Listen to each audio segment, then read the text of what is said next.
Well, welcome, Alan, everybody. I am here with our wonderful colleague, Alan Hunt, who by now, when you watch this video, he has moved on up and is now working with HUD. But before he left, we wanted to ask Alan a couple of questions to help us as we challenge ourselves to think of how we can do things a little bit better.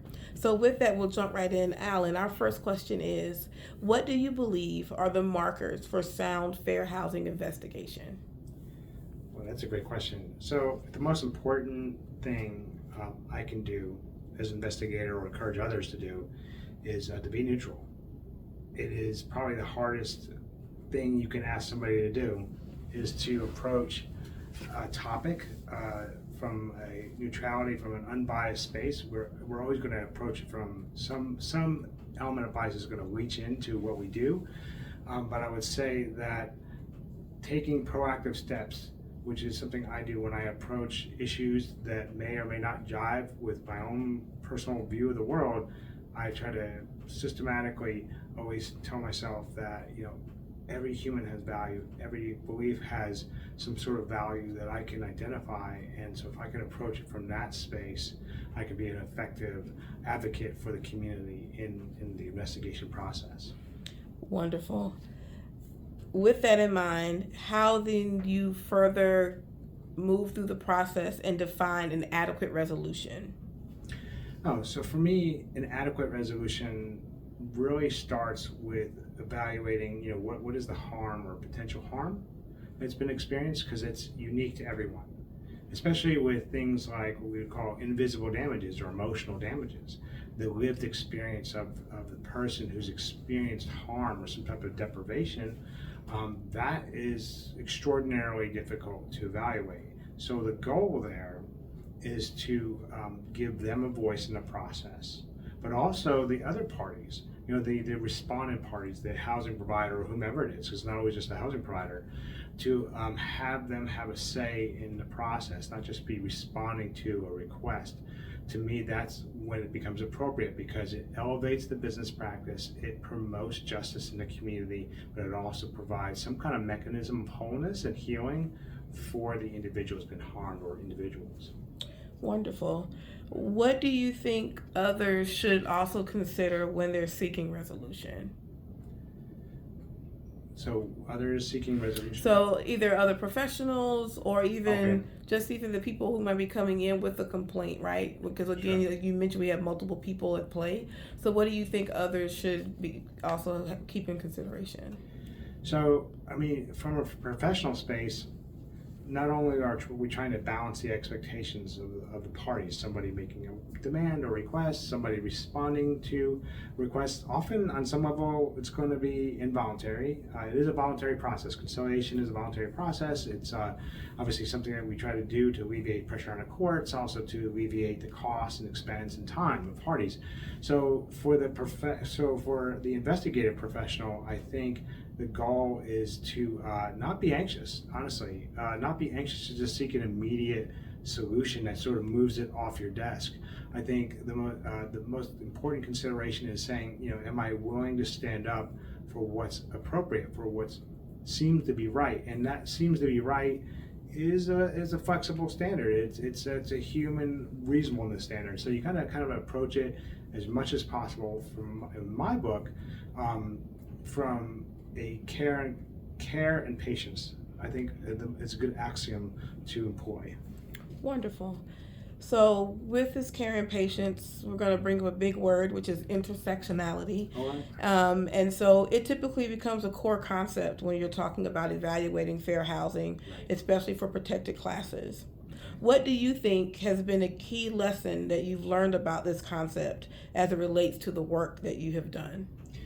So, as far as my understanding of intersectionality is that you have people from different, borrowing from some other famous fair housing folks, different spaces and places, right? So I think everybody on some level has experienced some type of like exclusionary experience, has been left out or given a raw deal.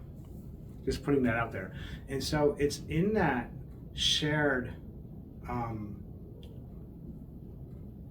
shared adversity that we can find empathy across the labels, across the associations of protected classes. So just as an example, I have a case right now that is filed by a person who's not a member of the protected class, but by their association and standing up for what's right has experienced harm. And so that's a good example of where somebody who's not coming from the same background, not from the same starting points, doesn't look the same, doesn't sound the same, but is joined in this call for justice, and is found an intersectionality with that adversity. Wonderful. So you've mentioned again resolution and what we need to do when things start to cross over and intersect. What are some challenges, some direct challenges that you have experienced in processing claims or seeking resolutions? Okay, so I would say that some of the biggest challenges would be the idea that someone's being compensated falsely, as in they're being enriched based on some imaginary harm. Because it's the assumption that harm has to be physical or actual, and I'll explain what I mean by actual. Actual being like I had an increased medical expense, or I had to drive further to work, 20 minutes further to work that day because I had to choose the apartment on the other side of town. And so those are like forms of actual damages that we can easily calculate. Often in liability law, in civil liability laws, you're having calculations based on harm, like a car accident, somebody experiences a physical injury. So those are easy for folks to sort of grapple on from a moral space and associate, okay, there has been harm, I can kind of wrap my mind around that and sort of be on board with that. With fair housing, often it's the social harm involved in the housing is the primary harm vehicle per se. And so that to me has been probably overall, after a decade or a little over a decade of doing this, that to me has probably been the biggest barrier to getting folks to say, okay, you know what I did, whatever the business practice is, whether we mess it up unintentionally or whether it was an intentional act, which never happens, of course. But when that does happen, can I recognize that if I were in that person's shoes, what would be my response? And so my focus has always been to get the respondent or the person who's basically paying for the harm to see the humanity in the requester. And by doing that, I do little things like, for instance, in emails, I'll use the name of the complainant. And so that it kind of brings back the human, the face to the harm. And so those have been like simple little tricks, not really tricks, but cues that I use in order to maintain the human connection and help move past impasses and negotiations. Wonderful. So with that, we're going to keep the same wheel going. So what other things have worked for you to help you navigate these challenges? So bringing back the humanity, but are there just some real world everyday, even if they're just like clerical things that help you navigate? Sure. Well, I could say on the investigative side, because there's these two sides. There's investigations and there's conciliations. The larger agencies in a perfect HUD painted world, per se, you'd have different parties in your FAP or Fair Housing Assistance Program or whatever agency you're in. They're going to be performing different tasks. They're going to sort of be separating those tasks so you can kind of have a multitudinal, I don't know if that's the right word, approach to furthering the fair housing principles in those processes. So regarding investigations, one of the things I kind of learned to do, because I've kind of on many years it was on my own, I learned to do a lot of steps compression. So that has really helped. For instance, when I'm putting out my request for information, or some people call them data requests or whatever, requesting the respondent to give me this information that they probably don't want to give me, one of the things I always do is I will group that with an interview request. Things like that. I will also front load heavy the conciliation conversations. Those, HUD's policy for many anon have been that conciliation should be early and often. We should be talking about it early and often and throughout the process. And honestly, we should really continue that process up until, even if it's going to court. because it's not over till it's over. And so that is always open to the parties. And so one of the things I'm always embedding in that process is how can we minimize the lag time? How can we get to a conversation if it's warranted to negotiations and conciliation? An amicable mutual resolution is a good definition for it. And so how can we get to that space? Because I've actually been able to conciliate quite a few cases over the years, actually, that we're not going to be charged. And so why would you say, why would I even try if there was no potential like actual harm or whatever that's been experienced? But in my opinion, and I feel like it fairly reflects the public policy behind HUD's work, has been that if we can create wholeness and help people pass systemic barriers and further and improve business practices in the community, we're going to have a healthier, more vibrant community, and we're going to, the housing provider is going to be more keen to upholding and exceeding those standards. Absolutely. Well, thank you.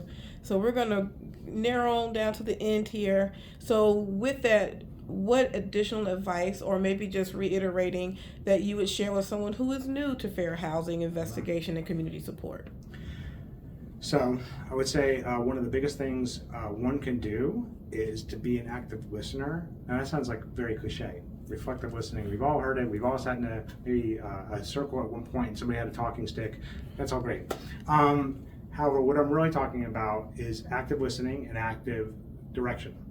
Now, I'm not saying be the boss of somebody in a conversation, but folks that are coming to us are often in a place of agitation, distress, and when you're in that space, making decisions can be challenging.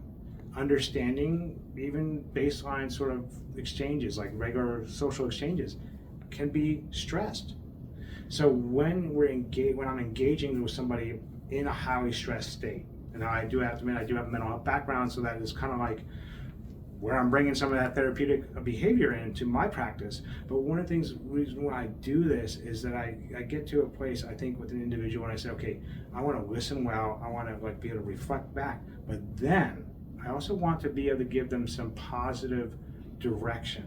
And that doesn't mean, again, being the boss of them, but encouraging them to a space where they're able to identify on their own what are like tangible issues versus what I feel bad about. That's a big difference, because our emotions can deceive us, and when we can back up our experience with a sort of a fact-based reality or some type of evidence. That's an evil word in the world, right? Evidence, but evidence is important. So if I can connect the harm that I'm perceiving with actual evidence, and it can help them, guide them in that process to help them not say the right words, but to identify the right causes, then we can help them with a more succinct allegation. It helps narrow the investigation down to real issues and hopefully help everybody in the process benefits. Even if it goes away as a dismissal, it still benefits the community that way. Wonderful. So with that, speaking of community, what trends are you seeing currently? Wow, that's a great question. So, hot button issues. Not that I'm not a hot button kind of issue guy, but I would say that I think we're going to see a lot of distress over national origin, because as you have an influx of undocumented migrants coming into the communities, they're still, because of that national origin piece, your citizenry, as in like where you're tied with state or whatever political state you're tied to, doesn't change that if you're here and you're seeking some type of housing opportunity and there's no other necessarily legal barrier to it, that individual, if they're turned away or given unequal treatment, they can still file. So I predict that we're going to see a vast rise in that, a big rise in that. And it's going to come in the forms of like ID, and so, for instance, you may have the Faith Action ID, which is a local ID used in Greensboro, which is a cooperative, community-based ID that has been accepted by a number of agencies, including some of our governmental entities, including the city of Greensboro. And IDs like that can be, are not necessarily government-issued IDs, but they're sort of what they call community cooperative IDs. And so you're going to see like housing providers have a right to say that, well, that doesn't qualify. But one of the things to think about is that you have, say, for instance, I'll give you another example, asylees coming into the country. So they are highly vetted individuals that are coming into the country, fleeing persecution or oppression in different corners of the world. And so they're coming in, and so they have certain forms of ID and certain types of economic support, right? Some funding for a period of time to help them assimilate and grow in this country. And so what we're seeing discrimination based on, well, we can't accept that income, or they don't have a credit history, or they don't have, this ID. I've not seen this orange card or whatever I forget what the color of the card is, but I've not seen this type of identification before. And so those type of identifiers are linked very specifically to national origin. And so I think we're seeing more of that. I think we're seeing more gender-based discrimination. I think, of course, one thing that's always surprised me over the years, and I know that this isn't a trend question, but I pray that pray that we see more cases, but I do pray that the issue becomes more spotlighted. I guess there's sexual harassment, things like that in housing, especially in housing that is affordable housing, things like that. It's in the one of the most underreported things going on in the country by far, besides race-based discrimination. I mean, those two kind of often go hand in hand, unfortunately. And so I've had a couple cases where they didn't move forward. They've ended up going to criminal court, and so we have to defer to the criminal court system because there's deprivation of liberty and there's other issues, and we can talk about that. Somebody can buy me coffee and talk about that. But I've had cases where, this is where you see this happening, and the proving it is such a challenge because there's shame, social exclusion, all these different things. There's trauma associated with it, and so it's one of the most underreported issues, I think, that we see. Now, does that qualify as a trend? Maybe not, but in my heart it trends. And so, I've seen that a lot. I see another thing I see, and we're gonna wrap it up, but occupancy discrimination. So familial status typically is tied to familial status. So depending on your jurisdiction, right, you can have, like in Greensboro, for instance, you can, no more than 4 persons, unrelated by blood, can occupy the same dwelling, right, a single, like a freestanding dwelling. So that came out of some inappropriate fraternity behavior. I'll just say that's what the origins of it. I remember when that happened. And so they passed this ordinance, and it had a neutral sort of application, so it wasn't, that's what it has to basically pass. And I'm not going to go through the Supreme Court analysis of how ordinances are evaluated like that, but it's legit, it's enforceable. And so what you have, though, is that you do have families coming from different corners of the country, and different religions often can be tied to that too, where there's an encouragement to have a large family. Now, the occupancy standards in most jurisdictions are going to defer to the International Property Maintenance Code, and so it's going to say that most jurisdictions are going to say it's going to be 70 square feet per person of occupiable space, excluding the kitchen, excluding the bathroom, excluding the storage. Those spaces, as long as it doesn't interfere with ingress or egress for a safety issue, those non-traditional spaces can be used for sleep, and it can be used for occupancy in that regard. And so you have families that can easily occupy, families being with minor children, can easily occupy these spaces comfortably and safely, but you have property owners and landlords and management companies that are saying, oh, no. And we're not going to do that. A few years ago, I had a case just like that where a three-member family wanted a 1-bedroom apartment because it was adjacent to the 2 different places they looked at, adjacent to 2 really cool parks, because Greensboro's got a ton of parks. It's like a top 20 park place in the country, so there's a ton of parks. So they want to be next to one of these 2 parks.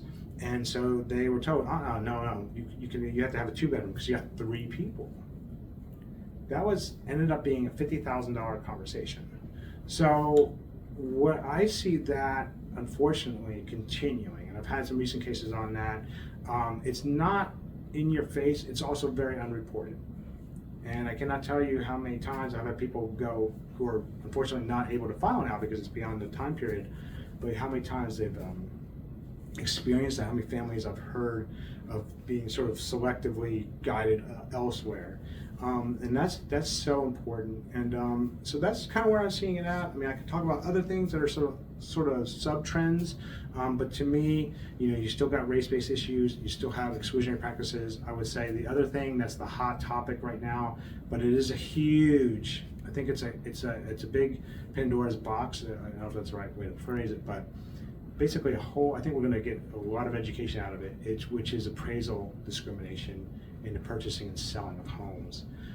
The fact that there's such a disparity, double-digit disparity in the evaluation of homes of similar stature, structure, etc., between African American or Black communities, or other communities, and maybe Caucasian or other non-member groups, are having different experiences where you're having to whitewash or cleanse the home when you're showing it so it looks, for lack of better phrasing, whiter.